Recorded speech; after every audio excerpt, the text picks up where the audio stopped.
Hi again. I hope you're doing great and the last video helped you in the revision of report prepared by CS section number 215 and cases taken up by SFIO. Now in this video, we will discuss section number 211 and section number 212. So without wasting any time, let's get started.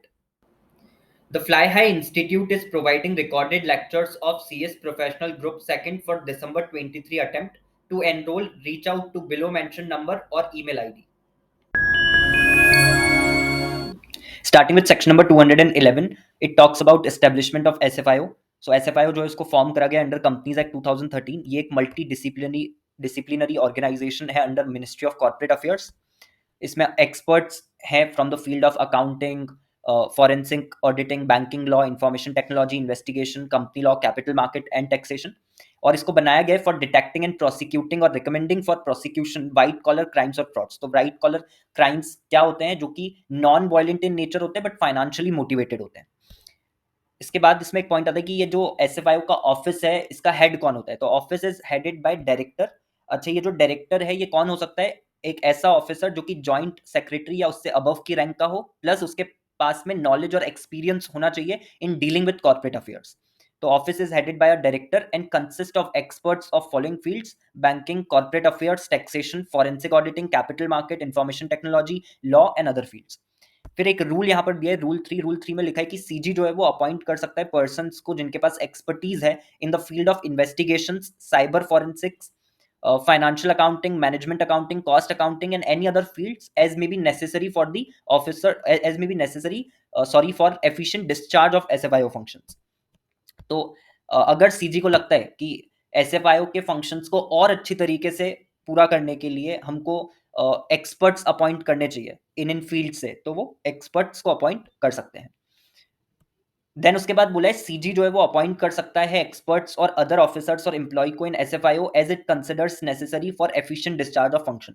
अब यहाँ पर एक question ये आ सकता है कि जो first वाला पॉइंट है और जो सेकंड वाला पॉइंट है उसमें अंतर क्या है. तो उसमें अंतर ये है कि जो फर्स्ट वाला पॉइंट है उसमें आप देखो स्पेसिफिक आपको एरियाज जो है वो बताए गए कि सीजी अपॉइंट कर सकता है पर्सन को जिनके पास एक्सपर्टीज है in the field of investigation, cyber forensic, financial accounting, management accounting, cost accounting या कोई भी दूसरी फील्ड. लेकिन जो सेकंड वाला पॉइंट है उसमें ये सब फील्ड्स मेंशन नहीं करी है. तो इन फील्ड्स के अलावा भी हो सकता है कि सीजी जो है किसी ना किसी एक्सपर्ट को या ऑफिसर को या इंप्लॉय को अपॉइंट करे for the efficient discharge of functions of SFIO.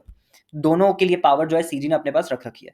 And उसके बाद लास्ट में बोले टर्म एंड कंडीशंस जो होगी सर्विस की ऑफ डायरेक्टर, एक्सपर्ट्स और other officers and employ of SFIO, वो जो भी प्रिस्क्राइब करी जाएगी वो टर्म्स एंड कंडीशंस होंगी. तो यहाँ पर रूल 4 में उन्होंने प्रिस्क्राइब करा हुआ है कि terms and conditions of service of director, experts and other officers and employ of SFIO under section number 211 subsection 5 shall be as under. अब इसमें सबसे पहले आता है टर्म एंड कंडीशन. जो डायरेक्टर को आप अपॉइंट करें उसकी क्या टर्म्स एंड कंडीशन होगी. तो उसकी टर्म्स एंड कंडीशन गवर्न करी जाएगी बाय द डेप्यूटेशन रूल्स जो कि सेंट्रल स्टाफिंग स्कीम के अंदर बनाए हैं गवर्नमेंट ऑफ इंडिया ने. अब ये सेंट्रल स्टाफिंग स्कीम क्या है? तो सेंट्रल स्टाफिंग स्कीम एक प्रोविजन है जिसके थ्रू जो भी मिनिस्ट्रीज और डिपार्टमेंट्स हैं गवर्नमेंट ऑफ इंडिया के, उनकी पोस्ट जो है वो फिल करी जाती है bye drawing the officers from the state government या जो ग्रुप ए के ऑफिसर्स होते हैं. तो ग्रुप ए के ऑफिसर्स कौन होते हैं? ग्रुप ए के ऑफिसर्स में वो ऑफिसर्स आते हैं जो यूनियन गवर्नमेंट के like administrative services union government में जो कर रहे होते हैं वो सब ग्रुप ए में आते हैं. तो जो भी डेप्यूटेशन रूल्स बनाए गए हैं सेंट्रल स्टाफिंग स्कीम में ऑफ गवर्नमेंट ऑफ इंडिया, उसी के बेसिस पे टर्म्स एंड कंडीशंस डायरेक्टर के अपॉइंटमेंट की गवर्न होगी.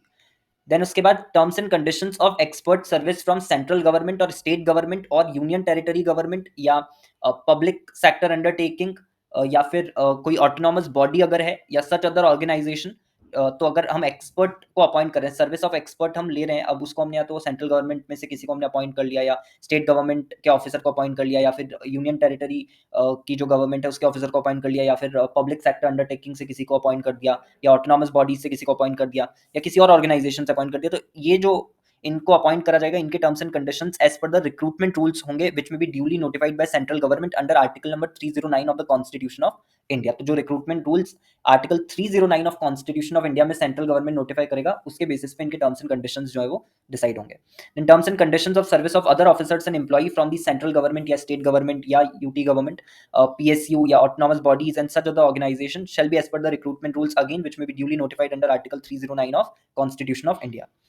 एंड लास्ट में बोला है सीजी जो है वो अपॉइंट कर सकता है एक्सपर्ट्स को या कंसल्टेंट्स को या अदर प्रोफेशनल्स को या प्रोफेशनल फर्म्स को on contractual basis as per the scheme of engagement of experts and consultants which may be duly approve by CG. तो अगर कॉन्ट्रेक्चुअल बेसिस में कुछ टाइम के लिए भी सीजी को लगता है कि हमको एक्सपर्ट्स को कंसल्टेंट को परमानेंट बेसिस पे नहीं बट टेम्पररी बेसिस पे कुछ टाइम के लिए हमको अपॉइंट करना चाहिए तो वो भी कर सकते हैं, उसका भी राइट उन्होंने अपने पास में रख रखा है।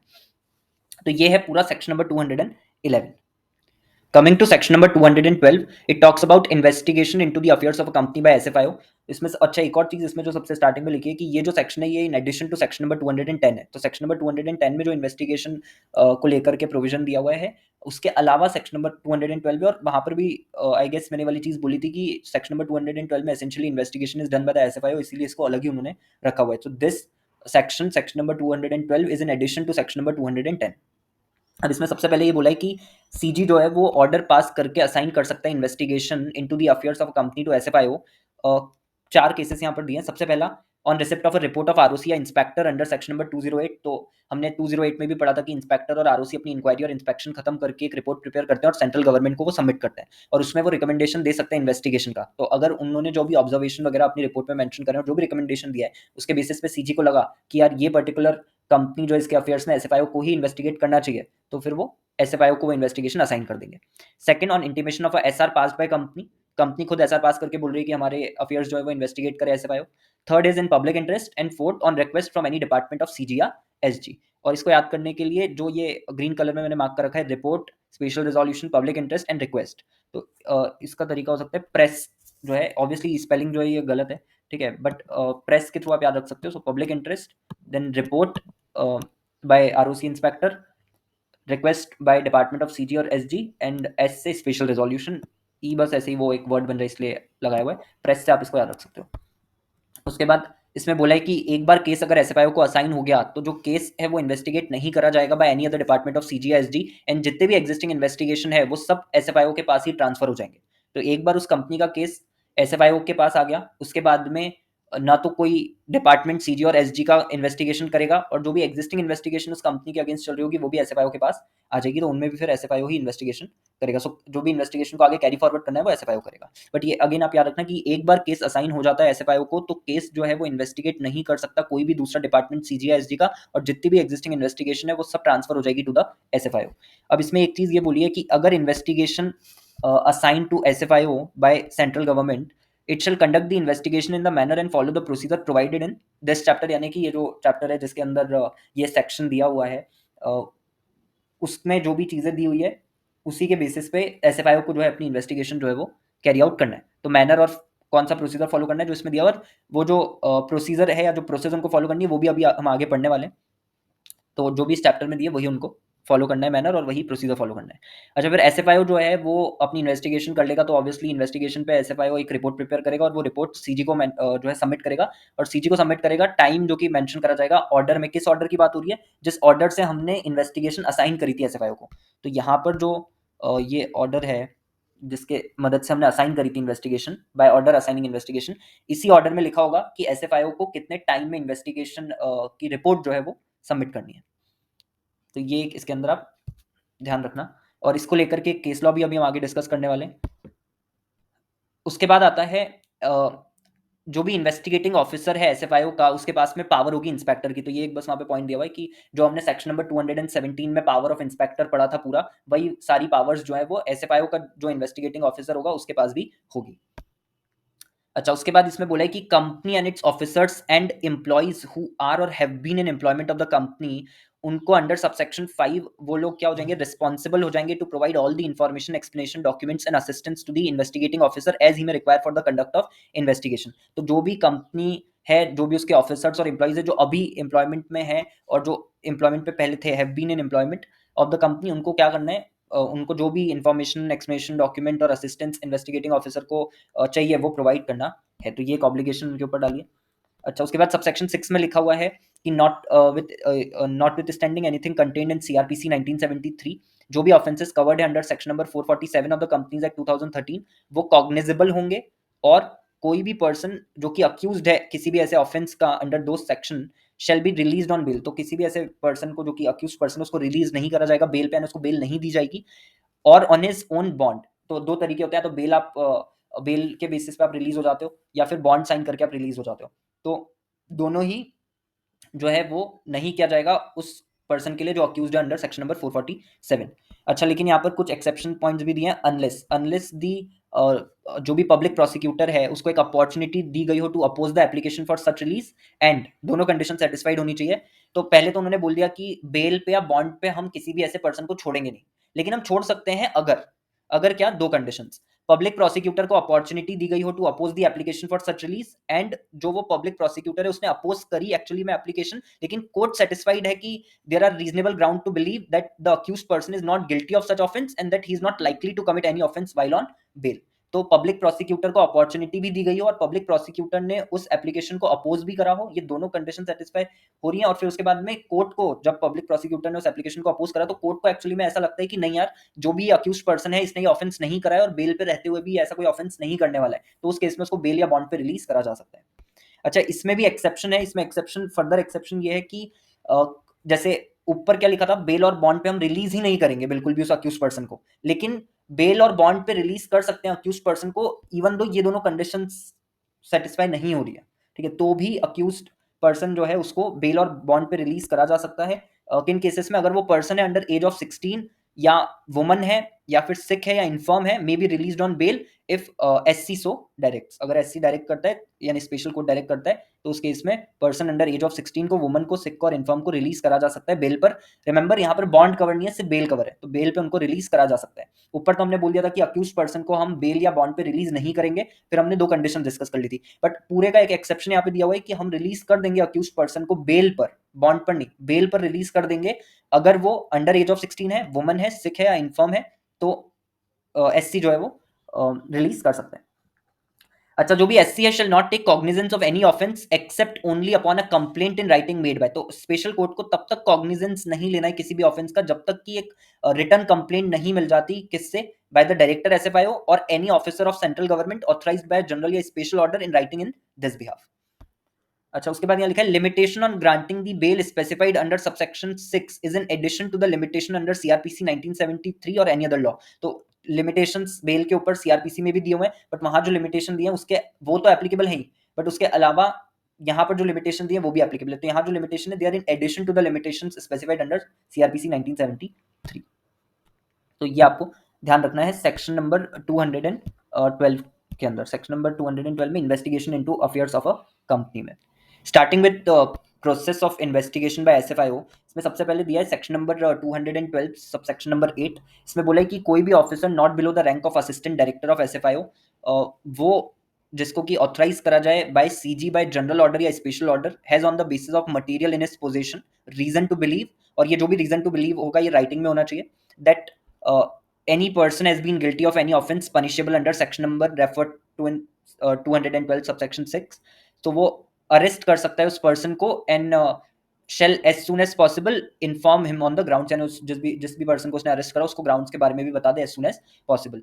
तो सेक्शन नंबर 212 सबसेक्शन 8 में सिर्फ ये बोला है कि कोई भी officer which is not below the rank of assistant director of SFIO authorised by CG by general order या स्पेशल ऑर्डर, अगर उसके पास में on the basis of material in his position reason to believe है, और ये reason to believe उसको writing में लिखना है, तो राइटिंग में होना चाहिए कि कोई भी पर्सन, क्या रीजन है उसके पास बिलीव करने का कि किसी भी पर्सन, कोई भी पर्सन जो है वो गिल्टी है ऑफेंस का अंडर सेक्शन नंबर 212 सबसेक्शन 6, तो वो उस पर्सन को अरेस्ट कर सकता है, और जैसे ही वो उस पर्सन को अरेस्ट कर लेगा एज सुन एज पॉसिबल जिन ग्राउंड्स पे उसने उस पर्सन को अरेस्ट करा है वो उसको इन्फॉर्म कर देगा। देन उसके बाद इसमें दिया है सेक्शन नंबर 212 सबसेक्शन 9। इसमें बोला है कि जो भी ऑफिसर को ऑथराइज करा गया था 212 सबसेक्शन 8 में, उसको immediately after the arrest of such person forward करना है copy of the order plus material in his position referred to in that subsection, यानी जिस मटेरियल के बेसिस पे उसने वो रीजन टू बिलीव फॉर्म करा, राइट, वो एक तो ऑर्डर की कॉपी और मटेरियल इन हिज पोजीशन उसको अरेस्ट के बाद में immediately after the arrest of such person forward कर देना है। किसको फॉरवर्ड करना है? एसएफआईओ को फॉरवर्ड करना है इन a shield envelope, and SFIO जो है वो इस सील्ड एनवेलप को रख करके रखेगा प्रिस्क्राइब पीरियड के लिए अपने पास में। तो इसमें आपको सिर्फ याद रखना है 212 सबसेक्शन 9 में कि जिस भी ऑफिसर को ऑथराइज करा गया 212 सबसेक्शन 8 में, वो जैसे ही अरेस्ट कर लेता है पर्सन को, जो भी ऑर्डर की कॉपी है वो आगे फॉरवर्ड कर देगा, और जो मटेरियल उसके पोजीशन में वो भी वो आगे फॉरवर्ड कर देगा एसएफआईओ को एक सील्ड एनवेलप में, और उस सील्ड एनवेलप को एसएफआईओ जो है वो एक प्रिस्क्राइब पीरियड के लिए अपने पास रख करके रखेगा। इसमें एक चीज ये है कि जो immediately after arrest of such person forward करने कॉपी ऑफ ऑर्डर, इसमें एक और चीज़ है कि इमीडिएटली आफ्टर अरेस्ट उस पर्सन को जो है स्पेशल कोर्ट या जुडिशियल मैजिस्ट्रेट या मेट्रोपॉलिटन मैजिस्ट्रेट के पास जो है वो लेकर के जाया जाएगा within 24 hours excluding the journey time from the place of arrest to the place of judicial magistrate या स्पेशल कोर्ट या मेट्रोपॉलिटन मैजिस्ट्रेट। तो मतलब 24 घंटे के अंदर अंदर उसको पेश करना है इन तीनों में से किसी के भी सामने एज द केस में भी। ठीक है, उसके बाद में इसमें बोला है कि on completion of investigation, investigation जब एक बार कंप्लीट हो जाएगी, एसएफआईओ जो है वो सबमिट करेगा अपनी investigation report to the central government. अगर सेंट्रल गवर्नमेंट ने डायरेक्ट करा है टू सबमिट इंटरिम रिपोर्ट, तो एसएफआईओ को जो है वो इंटरिम रिपोर्ट भी सबमिट करनी है सेंट्रल गवर्नमेंट को। और जो कॉपी है इन्वेस्टिगेशन रिपोर्ट की वो ऑब्टेन कर सकता है कोई भी concerned person by making an application to the court. तो जो भी कंसर्न पर्सन है, यहाँ पर एक बात ध्यान रखने की लिखा है एनी पर्सन जो कि कंसर्न है विद द केस। तो एनी पर्सन में जो कंसर्न है सिर्फ वही कवर है, ऐसा नहीं कि कोई भी रिपोर्ट ले सकता है। जो भी कंसर्न है केस में वही सिर्फ रिपोर्ट ले सकते हैं, बट उनको भी रिपोर्ट लेने के लिए, उस इन्वेस्टिगेशन रिपोर्ट की कॉपी लेने के लिए एप्लीकेशन देना पड़ेगी कोर्ट को। उसके बाद इसमें बोला है on receipt of the investigation report, यानी जब एसएफआईओ सबमिट कर देगा इन्वेस्टिगेशन रिपोर्ट सेंट्रल गवर्नमेंट को, तो on receipt of investigation report central government जो है वो एग्जामिनेशन करने के बाद में, रिपोर्ट का एग्जामिनेशन करने के बाद में प्लस लीगल एडवाइस वगैरह लेने के बाद में डायरेक्ट कर सकता है एसएफआईओ को to initiate prosecution against the company, past और प्रेजेंट ऑफिसर्स और एम्प्लॉय या any other person directly indirectly connected with the company's affairs.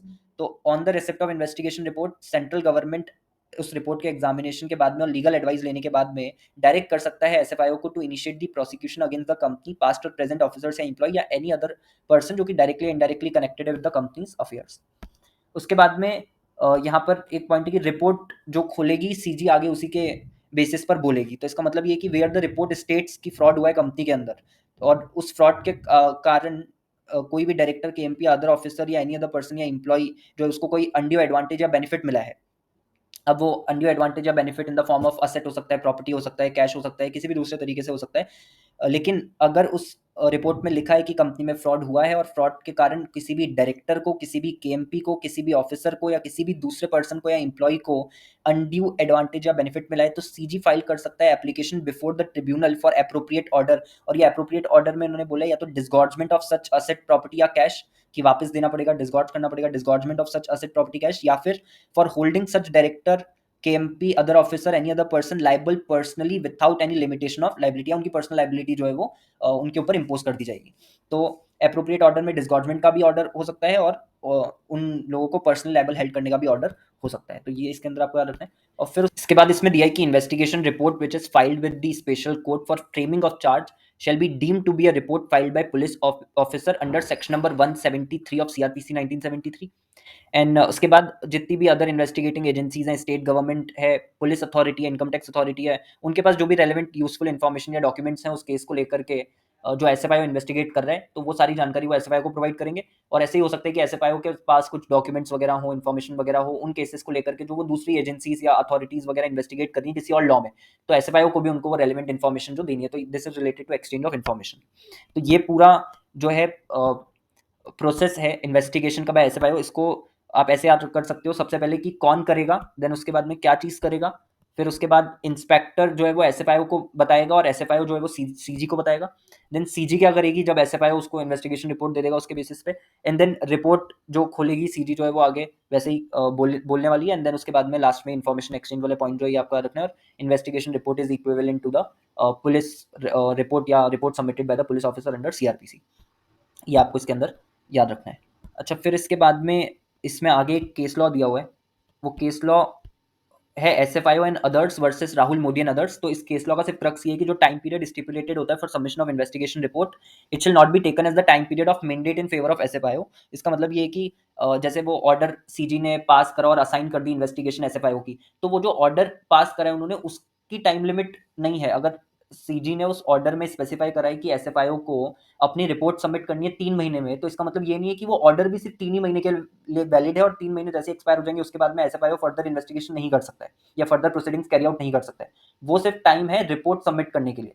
SFIO कब तक एलिजिबल है इन्वेस्टिगेशन करने के लिए, वैसा कुछ भी नहीं है, उसके साथ उसको कंफ्यूज नहीं करना है। तो इस केस में वही हुआ था, इसलिए इसका क्रक्स ये है कि जो भी टाइम पीरियड स्टिपुलेटेड है for submission of investigation report, it shall not be taken as the time period of mandate in favour of SFIO. और इसके बेसिस पे जो भी फर्दर प्रोसीडिंग एसएफआईओ करेगा after the expiry of the period of submission of the report, वो illegal नहीं मानी जाएंगी। तो वो बिल्कुल लीगल ही मानी जाएंगी, वो इलीगल नहीं मानी जाएंगी।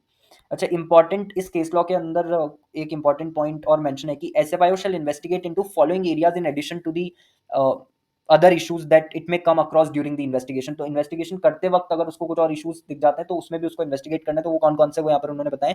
सबसे पहले certain and unearth the rotation of funds और identification of quantum of diversion of funds of siphoning including beneficiaries thereof. तो जो भी रोटेशन ऑफ फंड्स हो रहा है या डाइवर्जन ऑफ फंड्स हो रहा है वो और उसके बेनिफिशियरीज कौन है वो असर्टेन करना। Then identify the instances of mismanagement, negligence या फ्रॉड।